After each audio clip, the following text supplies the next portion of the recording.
Hi students, welcome to Design of RCC Structures class. நாம இன்னைக்கு unit 3 start பண்ணிக்கலாம். Unit 3ல chapter 3.1 design of T beams by limit state of collapse in flexure. ஃபர்ஸ்ட்ல T beamனா என்னன்னு புரிஞ்சுக்கணும். காமனா T ஷேப்ல இருக்கிறதுனால இந்த பீமை T beamனு சொல்லிக்கலாம்.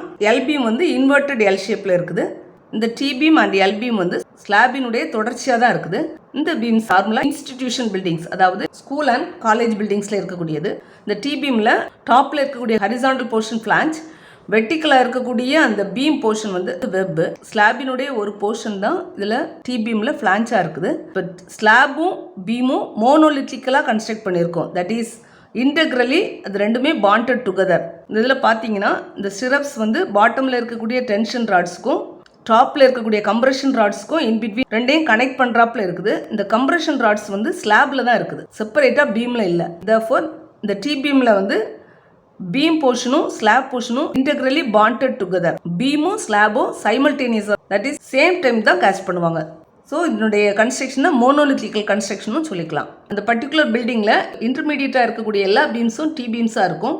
பில்டிங்குடைய லாஸ்ட் எண்டில் இருக்கக்கூடிய பீம் வந்து ஒன் சைட் தான் ஃப்ளான்ஸினுடைய ப்ரொஜெக்ஷன் இருக்கும். ஸோ அதை வந்து இன்வெர்டட் எல் ஷேப்பில் இருக்கிறதுனால இதை எல் பீம்னு நம்ம சொல்லிக்கலாம். இந்த T beamல slab and beam portion monolithical கன்ஸ்ட்ரக்ஷனாக இருக்கிறதுனால லோட் அப்ளை பண்ணும்போது பீம் பெண்ட் ஆகும்போது ஸ்லாபினுடைய சம் போர்ஷனும் கூடவே பெண்ட் ஆகும். இதனுடைய டீட்டெயில் வந்து கோட் புக் பேஜ் நம்பர் 19ல் இருக்குது. கோட் புக் பேஜ் நம்பர் 19ல் பார்த்தீங்கன்னா T beams and L beams உள்ள ஹெட்டிங்கில் ஜென்ரல்னு கொடுத்துருக்காங்க. A slab which is assumed to act as a compression flange of a T beam or L beam. அதாவது ஸ்லாபினுடைய ஒரு portion தான் T beam and L beamக்கு compression flange, அதாவது டாப்பில் இருக்கக்கூடிய ஃப்ளாஞ்ச் போர்ஷனாக இருக்குது. And the slab shall be cast integrally with the web. Already நம்ம சொல்லிட்டோம். Or the web and the slab shall be effectively bonded together in any other manner. அதாவது monolithical construction தான் இதில் சொல்லியிருக்காங்க. இப்போ இந்த T beamல இருக்கக்கூடிய பார்ட்ஸை பார்த்துக்கலாம். ஸ்லாபினுடைய ஒரு போர்ஷன் தான் இந்த பீமுக்கு ஃப்ளான்ச்சை ஆட் பண்ணுது. இந்த ஃப்ளான்ச்சினுடைய விட்த் வந்து effective width of flange, that is BF. Bottom போர்ஷனில் இருக்கக்கூடிய பீம் வந்து வெப் போர்ஷன். தேர்ஃபோர் அதனுடைய விட்த் வந்து breadth of web or width of web. T beamனுடைய ஓவரால் டெப்த் வந்து ஸ்லாபினுடைய டாப் போர்ஷனில் இருந்து தான் நம்ம கன்சிடர் பண்ணணும். Therefore overall depth capital D and பாட்டமில் இருக்கக்கூடிய டென்ஷன் ராட்லேருந்து டாப்பில் இருக்கக்கூடிய கம்ப்ரெஷன் ஃபைபர் வர உள்ள distance effective depth small d. இப்போ இந்த ஃப்ளான்ச்சினுடைய டெப்த் தான் DF. இந்த டிஸ்டன்ஸ் வந்து ஸ்லாபினுடைய திக்னஸ் தான். தேர்ஃபோர் டெப்த் ஆஃப் ஃப்ளான்ச் தான் thickness of slab, that is DF equal to depth of flange. And பிலோவில் இருக்கக்கூடிய அந்த வெப் போர்ஷனுடைய டெப்த் வந்து depth of web. And overall depth calculate பண்ணுறதுக்கு கேபிட்டல் DF ப்ளஸ் DW ரெண்டு ஆட் பண்ணிங்கன்னா கேபிட்டல் D கிடைக்கும்.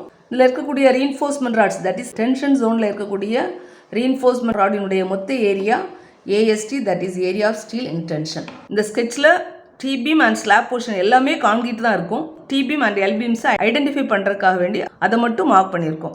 Next one effective width of flange BF. அதை எப்படி கால்குலேட் பண்ணிக்கலாம்னு பார்த்துக்கலாம். That is code book page number 19ல் இருக்குது. கோட் புக் பேஜ் நம்பர் 19ல் எஃபெக்டிவ் விட்த் ஆஃப் ஃப்ளான்ச் கொடுத்துருக்காங்க.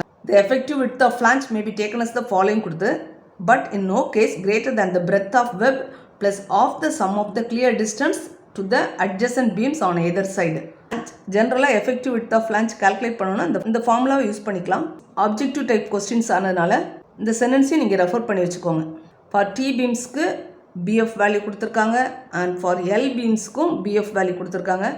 For isolated beams, that is single T beam தனியாக இருக்கக்கூடியது, ஸ்லாப் கண்டினியூஸாக இல்லாமல் செப்பரேட்டாக ஒரே ஒரு இடத்துல சிங்கிள் T beam மட்டும் இருந்தால் அந்த கேஸில் T beam அண்ட் L beamஸ்க்கான ஃபார்முலாம் கொடுத்துருக்காங்க. For isolated beams the effective flange width shall be obtained as below. அதுலேயும் ஒரு கண்டிஷன் கொடுத்துருக்காங்க, but in no case greater than the actual விட்த்னு கொடுத்துருக்காங்க. ஃபார்முலாக்கில் ஒவ்வொரு டேர்ம்ஸ்க்கான டிஸ்கிரிப்ஷன் கொடுத்துருக்காங்க. BF means effective width of flange, L0 means distance between points of zero moments in the beam, that is effective span of the beam தான். Zero moments means பீமினுடைய ரெண்டு end சப்போர்ட்ஸ்லையும் மொமெண்ட் ஜீரோவாக இருக்கும். அந்த பாயிண்ட்டுக்கு இன் பிட்வீன் இருக்கக்கூடிய distance வந்து effective span of the beam தான். Then BW breadth of beam, DF thickness of the flange, B is equal to actual width of flange. Isolated பீமுக்கான ஃபார்முலா ஸ்மால் b செப்பரேட்டாக இருக்குது, that is actual width of flange. ஒரு note கொடுத்துருக்காங்க. For continuous beams and frames L0 may be assumed as 0.7 times the effective span. Beams கண்டினியூஸாக இருக்கும்போது effective ஸ்பேனை 0.7 கொண்டு multiply பண்ணி தான் நம்ம L0வில் சப்ஸ்டியூட் பண்ணணும். Next one effective span. T பீமுக்கான எஃபெக்டிவ் ஸ்பேனும் simply supported beam or continuous beam or cantilever பீமுக்கான அதே எஃபெக்டிவ் ஸ்பேனை தான் நம்ம கன்சிடர் பண்ணணும். Next heading depth of neutral axis and MR calculations. Neutral ஆக்சிஸ்னுடைய டெப்த் எக்ஸ்யூவை கால்குலேட் பண்ணுறது அண்ட் அதனுடைய கண்டினியூஷனாக எம்ஆர் எப்படி கால்குலேட் பண்ணிக்கலாம்னு பார்த்துக்கலாம். பீம் ரெக்டாங்குலாக இருக்கும்போது அப்ராக்சிமேட்டாக பீமினுடைய சென்டரில் தான் நியூட்ரல் ஆக்சிஸ் இருக்கும். ஆனால் டி பீமை கன்சிடர் பண்ணும்போது நியூட்ரல் ஆக்சிஸ் ஃப்ளான்ச்சில் இருக்கும்போது அதனுடைய எம்ஆர் கால்குலேஷனும் நியூட்ரல் ஆக்சிஸ் வெப்பில் இருக்கும்போது அதனுடைய எம்ஆர் கால்குலேஷனும் டிஃப்ரெண்ட்டாக இருக்குது. தேர்ஃபோர் ரெண்டு கேஸையும் நம்ம செப்பரேட்டாக தான் படிக்கணும். ஃபர்ஸ்ட் கேஸ் வந்து XU less than DF, that is XU means depth of neutral axis. இப்போ நியூட்ரல் ஆக்சிஸ் ஃப்ளான்ச்சில் இருக்கிறாப்புல நம்ம அசியூம் பண்ணிக்குவோம். இப்போ இந்த ஃப்ளான்ச்சினுடைய total depth DF, from the top fibre neutral ஆக்சிஸ்னுடைய டெப்த் வந்து XU. நியூட்ரல் ஆக்சிஸ் ஃப்ளான்ச்சில் இருக்கும்போது XU வேல்யூ DF விட குறைவாக தான் இருக்கும். தேர்ஃபோர் நியூட்ரல் ஆக்சிஸ் ஃப்ளான்ச்சில் இருந்தால் XU is less than DF. இதுதான் first case.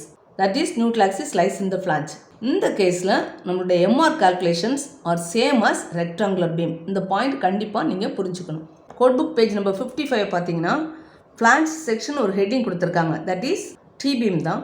The moment of resistance of rectangular and T sections based on the reinforcement should be obtained as follows கொடுத்துருக்காங்க. For XU less than DF, அதுதான் நம்மளுடைய case 1. Case 1 is XU less than DF, that is neutral axis ஃப்ளான்ச்சில் இருக்குது. Then the moment of resistance may be calculated from the equation given in 12.2.2.1 கொடுத்துருக்காங்க. அந்த section வந்து previous பேஜில் இருக்குது. That is rectangular செக்ஷனுக்கு மொமெண்ட் ஆஃப் ரெசிஸ்டன்ஸ் எப்படி calculate பண்ணுவோமோ சேம் மெத்தடில் தான் கால்குலேட் பண்ண சொல்லியிருக்காங்க. அதை தான் அங்கே எழுதியிருக்கு. That is MR calculations are same as rectangular beam if the neutral axis lies in the flange. Next case வந்து XU greater than DF, அதாவது நியூட்ரல் ஆக்சிஸ்னுடைய டெப்த் வந்து DF-இனுடைய வேல்யூவை விட ஜாஸ்தியாக இருக்குது. தட் இஸ் ஸ்கெட்சை ரெஃபர் பண்ணிங்கன்னா புரியும். இப்போ DF-இனுடைய வேல்யூ திக்னஸ் ஆஃப் ஃப்ளான்ச் தான். இப்போ XU அதை விட ஜாஸ்தியாக இருக்கணும்னா நியூட்ரல் ஆக்சிஸ் வெப்பில் இருக்குது. That is neutral axis lies in the web. இந்த கேஸில் மொமெண்ட் ஆஃப் ரெசிஸ்டன்ஸ் எப்படி கால்குலேட் பண்ணணும்னு நிறைய கண்டிஷன்ஸ் கொடுத்துருக்காங்க. First one is limiting value of MR. That is balance செக்ஷனுக்கான எம்ஆர் தான் MU limit or limiting value of moment of resistance சொல்லுவோம். Balance section means XU is equal to XU max. இது first யூனிட்டே நம்ம படிச்சிருக்கோம். இப்போ இந்த கேஸில் மொமெண்ட் ஆஃப் ரெசிஸ்டன்ஸ் எப்படி கால்குலேட் பண்ணணும் ஹேண்ட் புக்கில் கொடுத்துருக்காங்க. தட் இஸ் அதே பேஜ் நம்பர் 55ல் நெக்ஸ்ட் பாயிண்ட் பார்த்தீங்கன்னா the limiting value of moment of resistance of the section may be obtained by the following equation. ஒரு ஈக்குவேஷன் கொடுத்துருக்காங்க. அந்த ஈக்குவேஷனை யூஸ் பண்ணி தான் மொமெண்ட் ஆஃப் ரெசிஸ்டன்ஸ் கால்குலேட் பண்ணணுமா. அதுலேயும் ஒரு கண்டிஷன் கொடுத்துருக்காங்க. when the ratio of DF by D does not exceed 0.2. அதாவது limiting value of moment of resistance calculate பண்ணணும்னா இந்த கால்குலேஷனை நீங்கள் செக் பண்ணணும். DF by D 0.2 விட லெஸ்ஸாக இருந்தால் இந்த ஃபார்முலாவில் போட்டு நீங்கள் மொமெண்ட் ஆஃப் ரெசிஸ்டன்ஸ் கால்குலேட் பண்ணிக்கலாம். Otherwise when the ratio of DF by D exceeds 0.2, அதாவது DF by Dக்கான வேல்யூ 0.2 விட ஜாஸ்தியாக இருக்கும்போது the moment of resistance of the section may be calculated by the following equation. அடுத்தாப்பில் இருக்கக்கூடிய அந்த ஃபார்முலாவை யூஸ் பண்ண சொல்லியிருக்காங்க.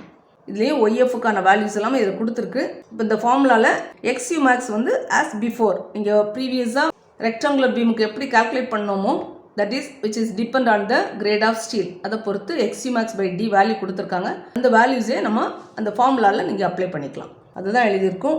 If DF by D less than or equal to 0.2 moment of ரெசிஸ்டன்ஸ்க்கான செக்ஷன் கோட் புக்கில் இருக்கக்கூடிய அந்த செக்ஷன் எழுதியிருக்கும்.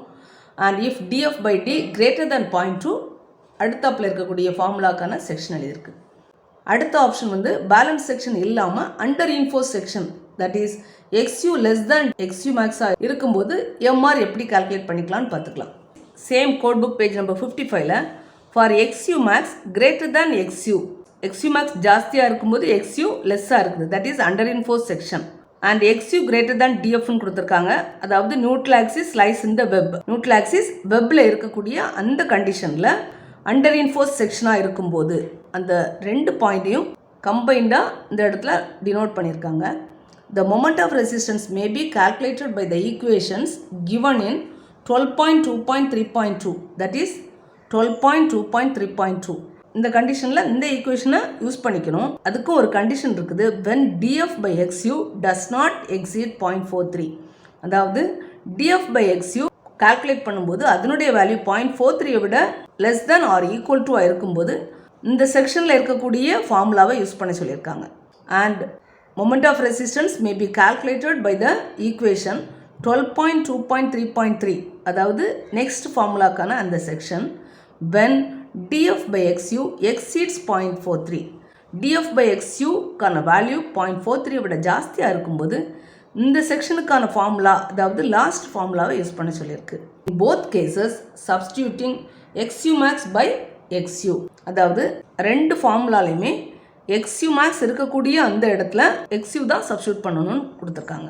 that is for underinforced section if df by xu less than or equal to 0.43, mr equal to அந்த section number, இந்த செக்ஷனுக்கான இந்த ஃபார்முலாவை use பண்ண சொல்லியிருக்கு. அந்த இடத்துல substitute xu max by xu and if df by xu greater than 0.43, mr equal to அடுத்த formula that is 12.2.3.3 இந்த ஃபார்முலா யூஸ் பண்ணணும். and here also substitute xu max by xu.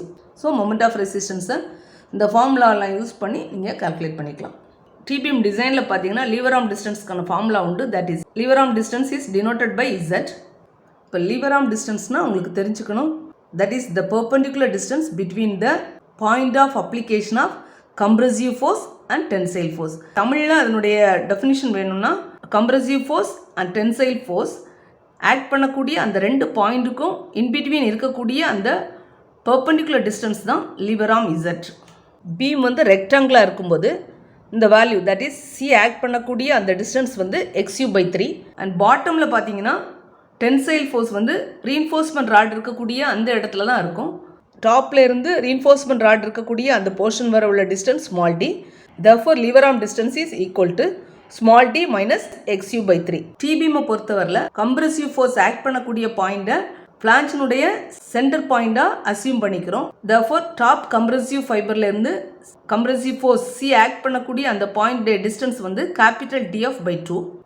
இப்போ லீவர் ஆர்ம் டிஸ்டன்ஸ் கால்குலேட் பண்ணோன்னா small d minus capital df/2. அதை தான் நம்ம ஃபார்முலாவில் எழுதியிருக்கோம். டிபிஎம்மை பொறுத்தவரையில் இந்த df/2 வேல்யூ வந்து அப்ராக்சிமேட் வேல்யூவாக இருக்கிறதுனால லீவர் ஆர்ம் டிஸ்டன்ஸையும் அப்ராக்சிமேட்டாகவே கன்சிடர் பண்ணுறோம். That is Z approximate equal to small d minus capital df/2. Next வந்து டிபிஎம்மில் ஏரியா கால்குலேட் பண்ணுறதுக்கான ஒரு ஃபார்முலாவும் இருக்குது. தட் இஸ் அந்த வேல்யூ வந்து அப்ராக்சிமேட் ஏரியா தான். Approximate area of steel in tension equal to mu, that is design bending moment divided by 0.87 fy into Z approximate. இந்த ஃபார்முலாவும் படித்து வச்சுக்கோங்க. இதோட இன்னைக்கான கிளாஸை கம்ப்ளீட் பண்ணிக்குவோம். ஃப்ரெண்ட்ஸுக்கு ஷேர் பண்ணிக்கோங்க. தேங்க்யூ.